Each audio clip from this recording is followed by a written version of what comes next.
Online Sanskrit कक्षा में आज हम जिस विषय पर बात कर रहे हैं वो है भारतीय दर्शन। हमें भारतीय दर्शन के मुख्य बिंदुओं पर चर्चा करनी है। प्रारंभ हम करते हैं दर्शन शब्द से कि दर्शन शब्द का अर्थ क्या होता है। दृश्य प्रेक्षणे, इस धातु से जब ल्युट प्रत्यय लगता है तो शब्द बनता है दर्शन। ये हमारे संस्कृत की जो पाणिनीय व्याकरण है उसके अनुसार दर्शन शब्द की व्युत्पत्ति है। और दर्शन शब्द का जो अर्थ हुआ इस दृष्टि से, वो अर्थ हुआ दृष्टि या देखना, जिसके द्वारा देखा जाए या जिसमें देखा जाए। तो कुल मिलाकर के दर्शन का अर्थ जो हम सामान्य रूप में जानते हैं वो है देखना। लेकिन दर्शन शब्द का यहाँ पर अर्थ सामान्य देखना या सामान्य रूप में केवल देखना नहीं है, अपितु यहाँ पर दर्शन शब्द का अर्थ है प्रकृष्ट ईक्षण, जिसमें हम अपने अंतः चक्षुओं से, अपने भीतर के जो नेत्र हैं उनके द्वारा देखें, अर्थात चीज़ों को समझें, मनन करें और फिर उससे निष्कर्ष निकालें, उसको ही दर्शन कहा जाता है। तो दर्शन क्या है? जिसके द्वारा बाहरी आँखों से, बाहरी नेत्रों से देखा जाए वो दर्शन नहीं है, अपितु यहाँ पर दर्शन शब्द का अर्थ है जिसके द्वारा हम अपने अंतः चक्षुओं के द्वारा किसी भी विषय पर विचार करें, मनन करें और कोई निष्कर्ष तक पहुँचे, उसे कहा जाता है दर्शन। इस प्रकार का जो प्रकृष्ट ईक्षण है उसका साधन और उसका फल दोनों को ही दर्शन कहा जाता है कि जिस साधन से हम देख रहे हैं और उससे जिस फल की प्राप्ति हो रही है उन दोनों को ही दर्शन कहा जाता है। अब दर्शन शास्त्र की जो परिभाषा दी गई है उनके अनुसार दर्शन शास्त्र वह ज्ञान है जो परम सत्य और प्रकृति के सिद्धांतों और उनके कारणों की विवेचना करता है।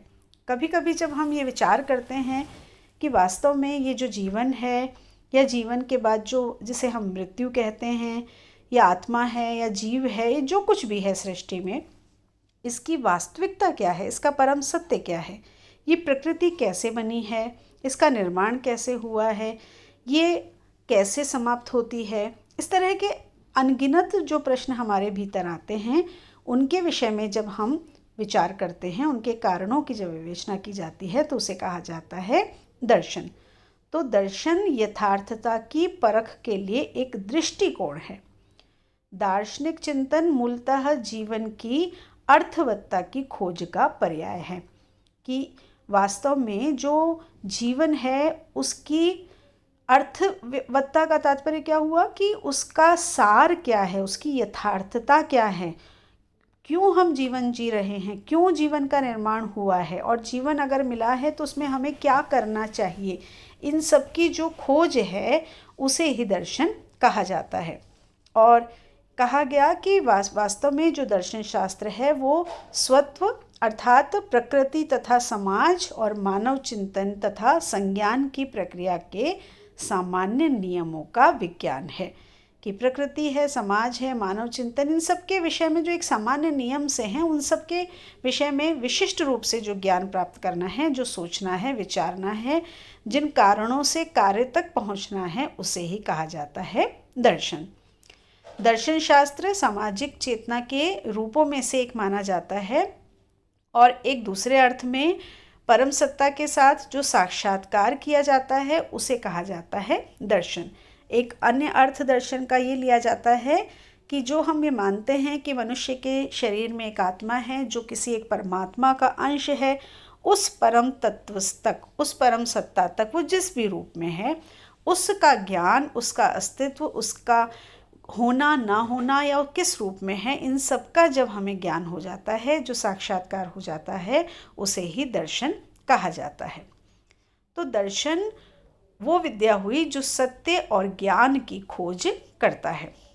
अगर व्यापक अर्थ में देखा जाए तो दर्शन एक प्रकार के विचारों का क्रम है, एक विचारों की कला है। कैसा विचार? जो तर्कपूर्ण हो, जो विधिपूर्वक हो और जो क्रमबद्ध हो। ऐसे ही अनर्गल बैठ करके हम सिर्फ विचार कर लें और हम कोई भी बात कह लें, वो दर्शन नहीं होता है। दर्शन वह है जो हम एक तर्कपूर्ण, विधिपूर्वक और क्रमबद्ध जिस विचार तरीके से, जिस रीति से हम किसी विषय पर विचार करते हैं, उसके कारणों की खोज करते हैं और उसके कारणों तक पहुंचते हैं, उसे ही दर्शन कहा जाता है।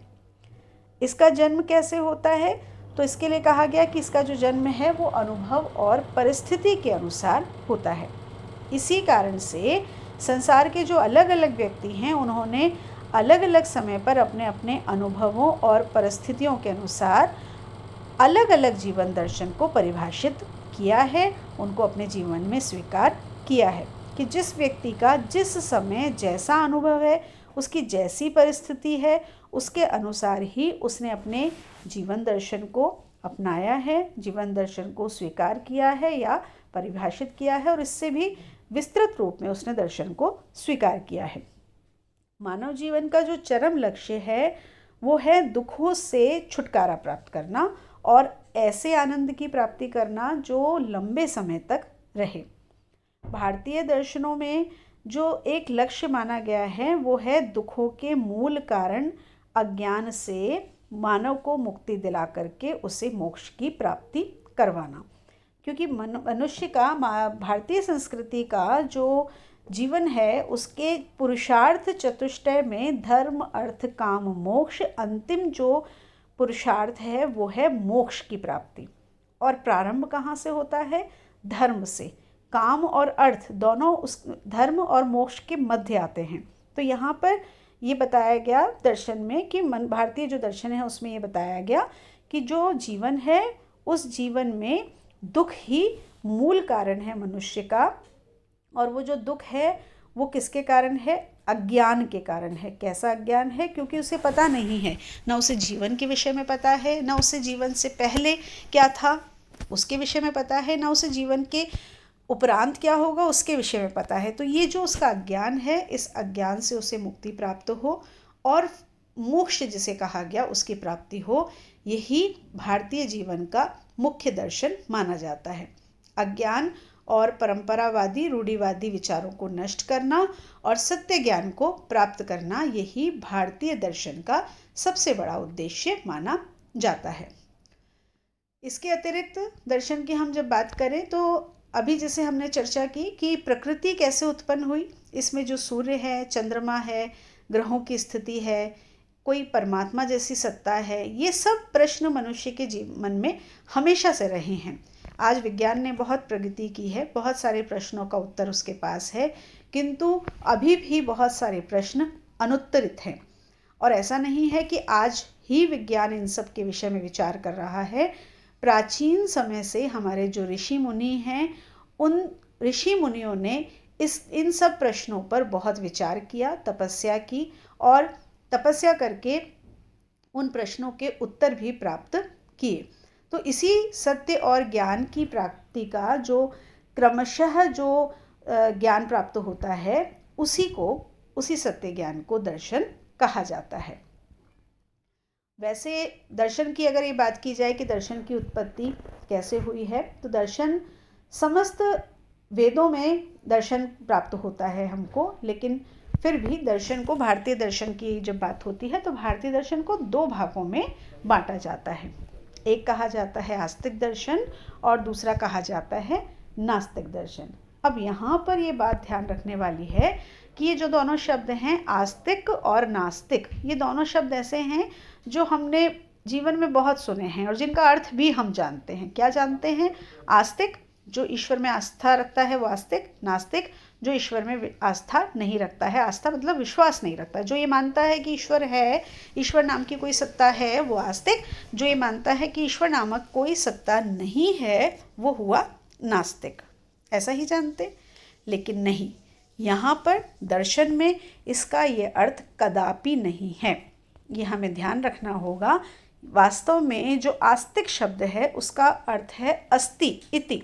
अस्ति, अस्ति मतलब है, नास्ति न अस्ति नहीं है।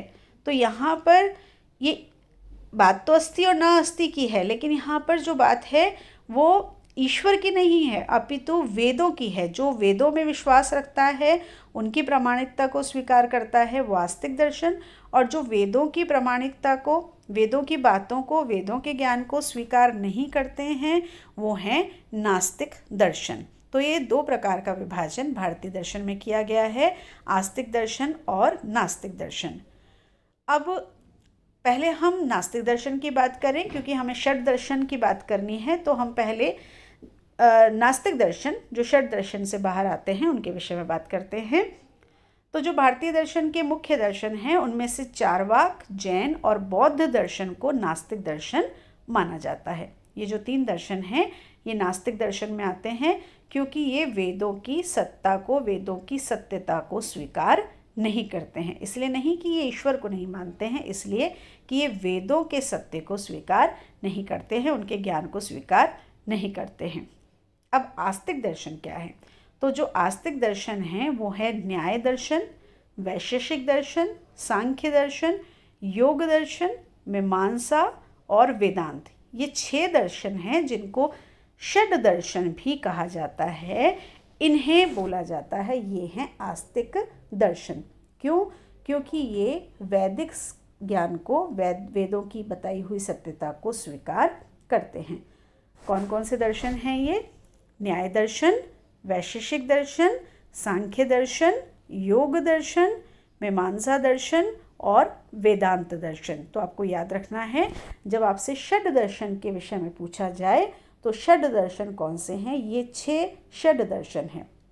और इनमें भी जिस तरह से यहाँ पर आपको दिख रहा है, लिखा हुआ है, उसी तरह से जैसे 2 लोगों की मित्रता होती है तो 2 लोगों का नाम साथ आता है, जोड़ा होता है, उसी तरह से यहाँ पर ये दोनों दो का जोड़ा यहाँ पर बना हुआ है, जिनमें बहुत अधिक समानता है। न्याय और वैशेषिक, सांख्य और योग, मीमांसा और वेदांत। तो ये षड दर्शन हैं जो आस्तिक दर्शन माने जाते हैं। इस तरह से जो दर्शन हैं उनको बांटा जाता है आस्तिक दर्शन में और नास्तिक दर्शन में। तो आज की चर्चा हम इतनी ही करते हैं। अगली चर्चा में हम बात करेंगे इन दर्शनों के विषय पर। हम एक एक दर्शन को लेंगे और फिर हम उस पर चर्चा करेंगे। धन्यवाद।